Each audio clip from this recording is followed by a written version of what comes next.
बच्चों, आज है आपका मनपसंद शनिवार और आपको इंतजार है बच्चों की कहानियों का। इस बार ओशिंदे आपके लिए लाई हैं बहुत ही मजेदार कहानी बाहुबली का दांव। तो शुरू करें बच्चों की कहानियाँ की कहानी बाहुबली का दांव। बच्चों, बात आजादी से पहले की है। हनुमानगढ़ नाम का एक बड़ा कस्बा था जहाँ बाहुबली नामक एक पहलवान रहता था। बाहुबली बहुत ताकतवर और बढ़िया पहलवान था। हनुमानगढ़ से कुछ दूरी पर वर्ष में एक बार मेला लगता था। इस मेले में बहुत कुछ होता था। तरह तरह के सामान की दुकानें लगती थीं, झूले होते थे, खाने की चीजों की दुकानें होती थीं। लेकिन इस मेले का सबसे बड़ा आकर्षण पहलवानों के दंगल की प्रतियोगिता थी।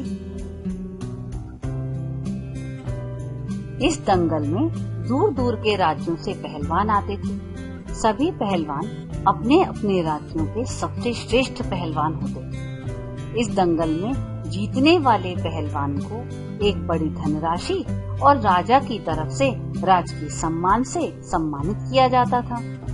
पिछले कई वर्षों से बाहुबली ही इस प्रतियोगिता में जीत रहा था। बाहुबली अपनी कुश्ती के दांव पेचों के लिए बहुत प्रसिद्ध था। सभी जानते थे कि ताकत के साथ साथ बाहुबली अपने दांव पेचों की सहायता से कुश्ती में सबसे आगे रहता है। बाहुबली अपना अखाड़ा चलाता था, जहां वह उस राज्य के अन्य छोटे बालकों को कुश्ती के दांव पेच सिखाता था। बाहुबली का उसके राज्य के लोग बहुत सम्मान करते थे। एक दिन बाहुबली के पास कानू सिंह नाम का एक पहलवान आया। उस समय बाहुबली अपने अखाड़े में दूसरे बालकों और पहलवानों को कुश्ती सिखा रहा था। कानू सिंह बाहुबली के पास जाकर बोला, बाहुबली जी, मैंने आपका बहुत नाम सुना है। मैं बहुत दूर के राज्य संपतगढ़ से आया हूँ। मैं आपसे कुश्ती सीखना चाहता हूँ, आपका शिष्य बनना चाहता हूँ। बाहुबली ने उसे ध्यान से देखा, ऊपर से देखा, नीचे से देखा, ऊपर से देखा, नीचे से देखा, दाएं से देखा, बाएं से देखा। फिर बोले, मैं सिर्फ हनुमानगढ़ के लोगों को ही अपना शिष्य बनाता हूँ, बाहर के लोगों को नहीं। तुम जा सकते हो। लेकिन कानू सिंह ने हार नहीं मानी। वह हाथ जोड़कर बाहुबली के चरणों पर गिरकर बोला, मैं आपको अपने मन से पहले ही गुरु मान चुका हूँ। आप मुझे अपना शिष्य बना लें, नहीं तो मैं भूखा प्यासा आपके अखाड़े के बाहर बैठा रहूंगा, कहीं नहीं जाऊंगा। मैं मन लगाकर कुश्ती सीखूंगा, आपका नाम रोशन करूंगा। कुछ देर सोचकर बाहुबली बोले, ठीक है, मैं तुझे कुश्ती सिखाऊंगा, लेकिन एक शर्त है। मुझे हर शर्त मंजूर है, जल्दी से कानू सिंह बोला। शर्त ये है कि यहाँ होने वाले वार्षिक दंगल में तुम कभी भाग नहीं लोगे। बाहुबली ने कहा, ठीक है, मुझे मंजूर है, कानू सिंह बोला। बाहुबली ने उसे अपना शिष्य बना लिया और उसे कुश्ती सिखाने लगा। कानू सिंह भी मन लगाकर कुश्ती के दांव पेच सीख रहा था। वह बाहुबली की सेवा करता, उन्हीं के अखाड़े में रहता। रात होने पर वह उसी अखाड़े में सो जाता। 2 वर्षों के लगातार अभ्यास से कानू सिंह अच्छा पहलवान बन गया। एक दिन बाहुबली ने उसे बुलाया और कहा, अब तुम्हारी पहलवानी की शिक्षा पूरी हो चुकी है, तुम जा सकते हो। कानू सिंह ने गुरु के चरण छूकर उसे विदा ली। अब कानू सिंह अपनी कुश्ती के दांव पेचों को देश विदेश में होने वाले दंगलों में आजमाने लगा। वह हर जगह जीतता जाता था। उसका नाम चारों ओर फैलने लगा। अब उसे घमंड हो गया था। इधर हनुमानगढ़ के पास होने वाला वार्षिक मेला भी आ गया था। वहाँ भी दंगल की तैयारियां होने लगी थी। पहले प्रत्येक वर्ष बाहुबली के कारण यह प्रतियोगिता हनुमानगढ़ ही जीतता आ रहा था, परंतु पिछले कुछ वर्षों से बाहुबली स्वयं दंगल खेलने नहीं जाता था। बल्कि अपने शिष्यों को भेजता था। वे सभी अच्छे पहलवान और यही कारण था कि हमेशा ही इस प्रतियोगिता को हनुमानगढ़ के पहलवान ही जीतते थे और इसकी ट्रॉफी हनुमानगढ़ के राजा के पास ही रहती थी। इस वर्ष भी बाहुबली ने अपने कुछ शिष्यों को उस दंगल में भेजने के लिए तैयार किया। इधर कान्हू सिंह को उसके साथ ही लगातार कहते रहते थे, हनुमानगढ़ का वार्षिक दंगल जीतो तो कुछ बात है।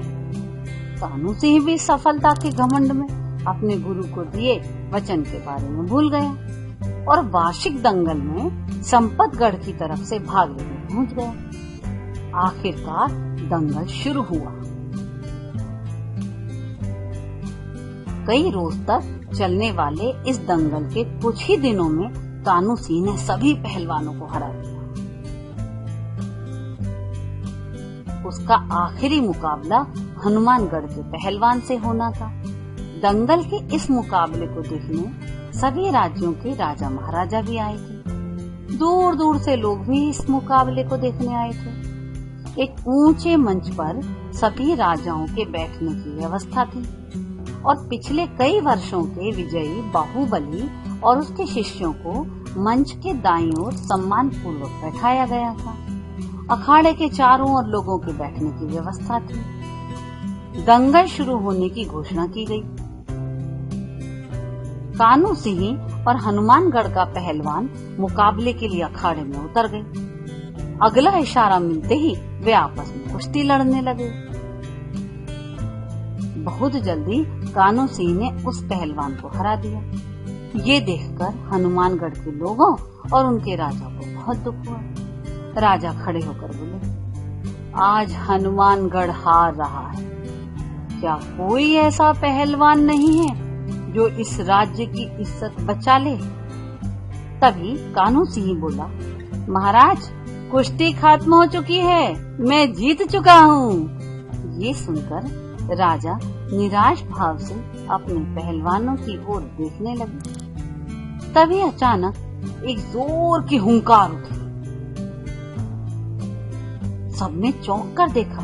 ये हुंकार बाहुबली की थी। बाहुबली उठा और अपने राजा के पास जाकर बोला, महाराज हनुमानगढ़ की इज्जत बाहुबली के जिंदा रहते नहीं जा सकती है। यह ट्रॉफी हनुमानगढ़ के पास ही रहेगी।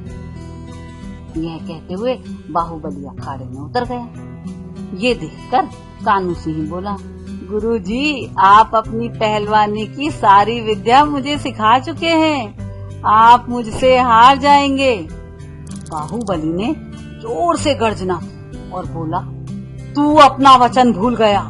आज मैं तुझे बताऊंगा कि मैं तेरा गुरु हूँ। दोनों आपस में कुश्ती लड़ने लगे। तभी अचानक बाहुबली सीधे खड़ा हो गया। ऐसा लगा जैसे वह थक गया है। ये देखकर कान्हू सिंह उसे अपने सर से मारने के लिए दौड़ा। जैसे ही वह उसके नजदीक पहुंचा, बाहुबली अपनी जगह से छलांग लगाकर अलग हो गया और पीछे से कान्हू सिंह की गर्दन पकड़कर उसे उल्टा घुमाकर अखाड़े में धड़ाम से गिरा दिया। कान्हू सिंह जमीन से उठ नहीं पा रहा था। उसने कहा, गुरुजी, ये दांव तो आपने मुझे नहीं सिखाया था। बाहुबली मुस्कुराकर बोला, कुछ दांव ऐसे होते हैं जो सिर्फ गुरुजी के पास ही होते हैं, वे सिखाए नहीं जाते।